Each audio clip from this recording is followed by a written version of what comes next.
आपल्याला माहिती आहे की मेहुल चोक्सीला अटक करण्यात आली आहे, बेल्जियममध्ये त्याला अटक करण्यात आली आणि भारतीय तपास यंत्रणा त्याला भारतात आणण्यासाठी उत्सुक आहेत। जवळपास 13,000 कोटींचा पीएनबी घोटाळ्यातला घोटाळेबाज मेहुल चोक्सी सीबीआय आणि ईडीला हवाय। त्या मेहुल चोक्सीला पुन्हा एकदा बेल्जियम देशातल्या अँटवर्पमध्ये अटक करण्यात आली आहे।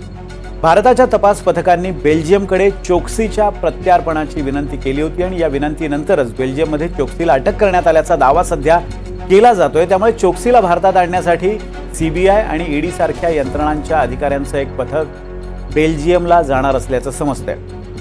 पण प्रश्न हा आहे की खरंच चोक्सीचं प्रत्यार्पण करून त्याला भारतात आणणं भारतीय तपास यंत्रणांना शक्य आहे का? कारण याआधी सुद्धा 2 वेळा मेहुल चोक्सीला भारतात आणण्याचा प्रयत्न भारतीय तपास यंत्रणांनी केला होता, पण दोन्ही वेळेला चोक्सीच्या प्रत्यार्पणात भारताला अपयश आलं। काय आहेत चोक्सीच्या प्रत्यार्पणातल्या नेमक्या अडचणी हे आपण सविस्तरपणे जाणून घेणार आहोतच, पण त्याआधी नेमकं पाहूयात हे प्रकरण काय आहे। 2018च्या सुरुवातीला पंजाब नॅशनल बँकेत जवळपास 11,300 कोटींचा घोटाळा उघड झाला। अधिक तपास केल्यानंतर या घोटाळ्याची व्याप्ती 13,500 कोटींपेक्षा सुद्धा जास्त असल्याचं स्पष्ट झालं। मुंबईतला प्रसिद्ध हिरे व्यापारी नीरव मोदीचं नाव या घोटाळ्यात सर्वप्रथम समोर आलं। त्याच्यासोबतच त्याची पत्नी आयमी, भाऊ निशाल आणि मामा मेहुल चोक्सी हे सुद्धा या घोटाळ्यात सामील असल्याचं उघड झालं आणि या सगळ्यांनी मिळून बँक अधिकाऱ्यांशी हातमिळवणी करत, संगनमत करत कट रचला आणि बँकेचं नुकसान केलं असा दावा त्यावेळी पंजाब नॅशनल बँकेनं केला होता। त्याविरोधात पंजाब नॅशनल बँकेनं जानेवारी 2018 मध्ये नीरव मोदी, मेहुल चोक्सी आणि त्याच्या सहकाऱ्यांविरोधात तक्रार दाखल केली। त्यानंतर फेब्रुवारी 2018 मध्ये बँकेची अंतर्गत चौकशी पूर्ण झाल्यानंतर पंजाब नॅशनल बँकेनं बॉम्बे स्टॉक एक्सचेंजला या फसवणुकीची माहिती दिली। हा सगळा घोटाळा होता। आता हा घोटाळा बाहेर येताच अर्थविश्वात एकच खळबळ उडाली, पण हा सगळा घोटाळा उघड होण्यापूर्वीच नीरव मोदी आणि चोक्सी यांच्यासह इतर आरोपी परदेशात पळून गेले होते। नीरव मोदी सध्या लंडनच्या तुरुंगात आहे। त्याचा जामीन अर्ज अनेक वेळा फेटाळण्यात आलाय। त्याच्या प्रत्यार्पणासाठी भारत प्रयत्न करतोय। त्याविरोधात सुद्धा नीरव मोदी कायदेशीर लढाई लढतोय की आपलं प्रत्यार्पण होऊ नये म्हणून। तर इकडे चोक्सीला अटक झाल्यानं त्याच्या प्रत्यार्पणाची तयारी सुद्धा भारतीय तपास यंत्रणा करतायत। पण चोक्सीला ताब्यात घेणं हे भारतीय तपास यंत्रणांसाठी मोठं आव्हान असणार आहे, कारण चोक्सीकडे भरपूर पैसा आहे आणि त्या बळावर तो भारतीय तपास यंत्रणांच्या कचाट्यातून वाचू शकतो अशी भीती हा संपूर्ण घोटाळा उघड करणाऱ्या हरिप्रसाद एसव्ही यांनी व्यक्त केली आहे। हरिप्रसाद काय म्हणतात आपण पाहूयात। He is full of his wallet is full, and obviously he will employ the best of lawyers in Europe to avoid his extradition, like what Vijay Mallya has been doing. I don't think so. It is going to be easy task for India to get him back as such. Even in when he was caught in Antigua and other island, he could manage to get out of it because he has a fleet of lawyers. I don't think though it's going to be so easy for Indian government to get him. But I wish and I hope that this time government will succeed. तर हा संपूर्ण घोटाळा उघड करणाऱ्या हरिप्रसाद एसव्ही यांनी काय व्यक्त केलंय आपण पाहिलं। चोक्सीचं हे अपील प्रमुख 3 युक्तिवादावर असणार आहे। त्याचे वकील विजय अग्रवाल म्हणाले ते 3 मुद्दे कोणते आहेत ते सुद्धा आपण पाहूयात। मुद्दा क्रमांक 1, तो पळून जाण्याचा धोका नाही आहे।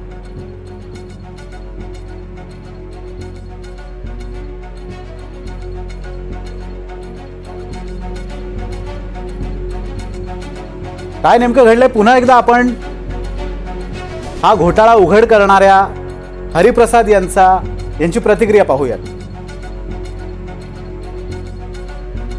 He is full of his wallet is full, and obviously he will employ the best of lawyers in Europe to avoid his extradition, like what Vijay Mallya has been doing. I don't think so. It is going to be easy task for India to get him back as such.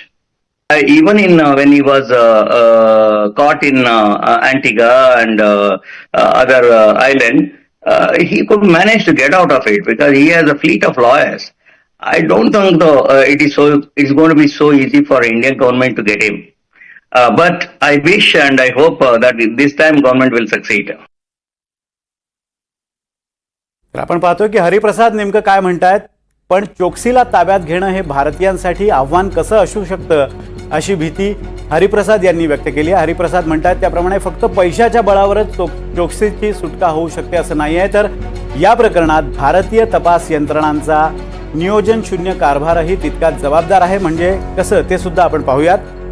घोटाळा उघड झाल्यानंतर February 2018 मध्ये सीबीआयनं चोक्सीचा शोध सुरू केला. त्यावेळी चोक्सी हा कॅरेबियन राष्ट्रांपैकी एक असलेल्या अँटिग्वा आणि बार्बुडामध्ये पळून गेल्याचं तपास यंत्रणांना समजलं.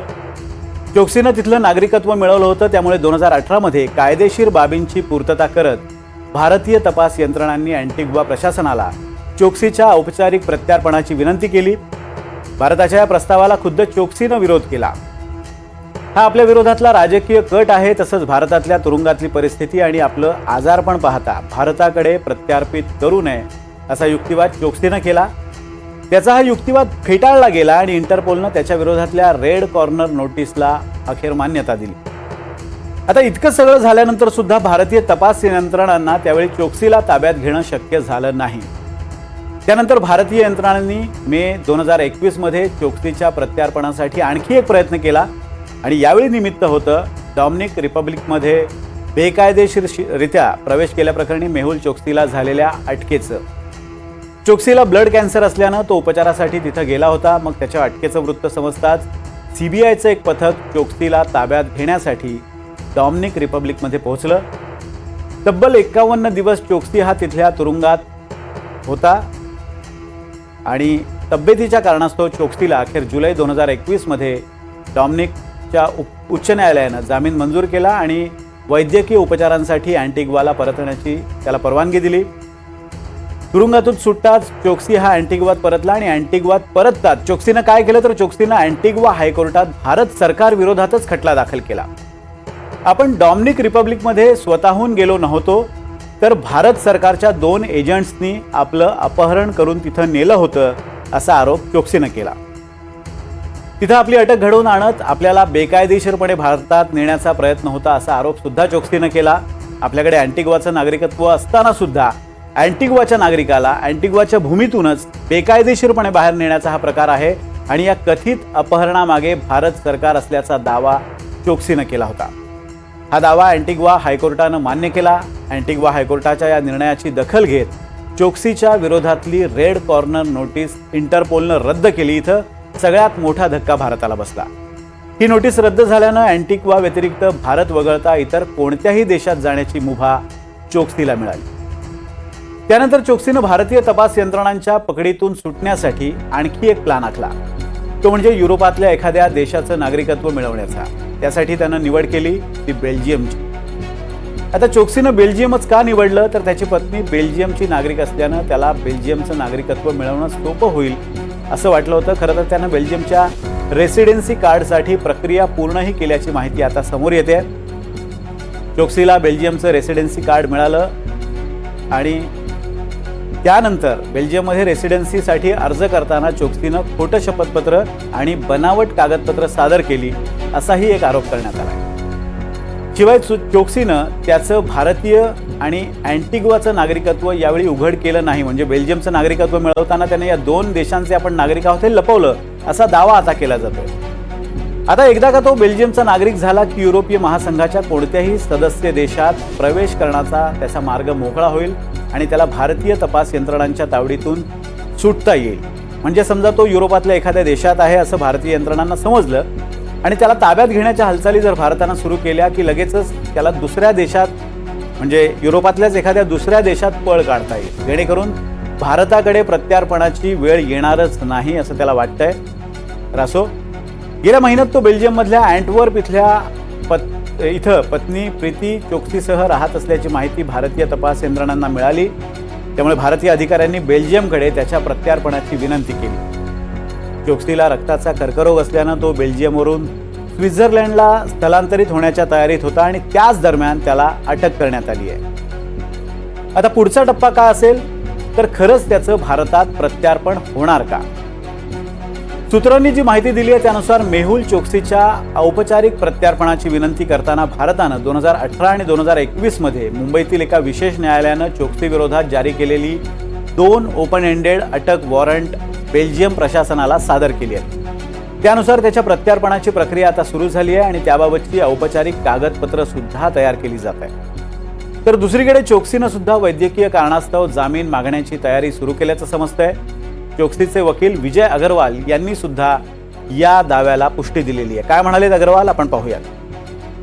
जी, उनको अरेस्ट किया गया है, सैटरडे को अरेस्ट किया गया था, अभी वो प्रिजन में हैं और उनको उनके लिए अपील फाइल की जाएगी। वहाँ बेल का प्रोसीजर नहीं है।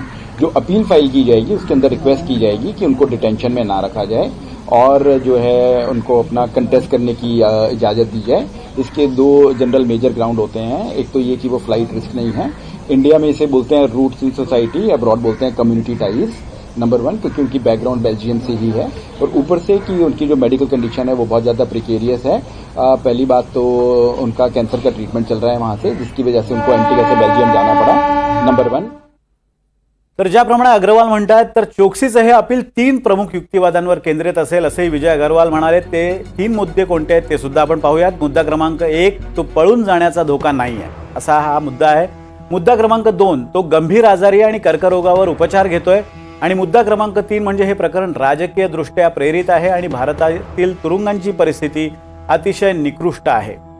आता हा युक्तिवाद किती प्रभावी ठरतोय किंवा त्यावर भारत सरकारच्या वतीनं कसा प्रतिवाद केला जातोय यावर चोक्सीनं त्याच्या अटकेविरोधात बेल्जियम न्यायालयात दाखल केलेल्या अपिलाचं भवितव्य ठरणार आहे आणि त्याचं प्रत्यार्पण भारतात होणार की नाही याचंही भवितव्य ठरणार आहे। खरं तर भारत आणि बेल्जियम यांच्या दरम्यान आरोपी प्रत्यार्पण करार झाला आणि या करारात काही अटी आहेत ज्यांचा फायदा चोक्सी उचलू शकतो असं म्हटलं जातंय। त्या अटी कोणत्या आहेत आपण पाहूयात। खून, बलात्कार, बालविवाह, घोटाळा आणि फसवणूक यासारख्या गंभीर गुन्ह्यांमधले आरोपी या कराराअंतर्गत प्रत्यार्पित केले जाऊ शकतात।